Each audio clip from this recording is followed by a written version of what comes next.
Baik, kita bahas ya nak ya. Apa sih itu kata penghubung waktu? Kata penghubung itu biasanya juga disebut dengan konjungsi atau kata sambung. Di mana kata hubung ini merupakan kata yang menghubungkan kata dengan kata, frasa dengan frasa, klausa dengan klausa, dan kalimat dengan kalimat. Kata penghubung waktu itu merupakan kata hubung yang punya fungsi sebagai kata hubung yang menjelaskan hubungan waktu antara dua hal. Contohnya adalah sebagai berikut.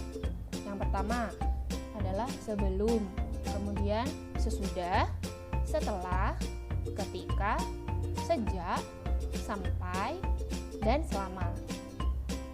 Dari contoh-contoh kata penghubung waktu ini, Bu Guru hanya akan membahas 3 kata penghubung waktu, yaitu sebelum, sesudah, dan ketika.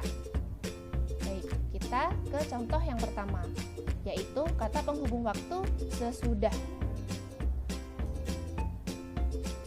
Contohnya adalah ada peristiwa 1, kata saya berwudu. Kemudian peristiwa 2, saya pergi ke masjid. Jika kita hubungkan dua kalimat ini dengan menggunakan kata penghubung waktu sesudah, maka kalimatnya akan menjadi seperti ini anak-anak. Saya pergi ke masjid sesudah berwudu.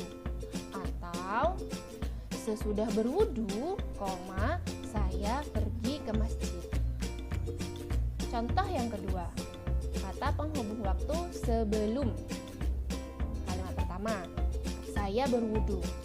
Kemudian yang kedua, saya pergi ke masjid. Jika kita akan menggabungkan dua kalimat ini menggunakan kata penghubung waktu sebelum, maka kalimatnya akan menjadi seperti ini. Saya berwudu sebelum pergi ke masjid. Atau sebelum pergi ke masjid, saya berwudu. Contoh yang ketiga, kata penghubung waktu ketika. Kata ini biasanya digunakan jika terdapat kejadian yang terjadi dalam waktu bersamaan. Contohnya, saya belajar. Ahmad sedang membaca Al-Quran. Jika kita hubungkan, maka kalimatnya akan menjadi seperti ini. Ketika saya belajar, Ahmad sedang membaca Al-Quran. Atau Ahmad sedang membaca Al-Quran ketika saya belajar.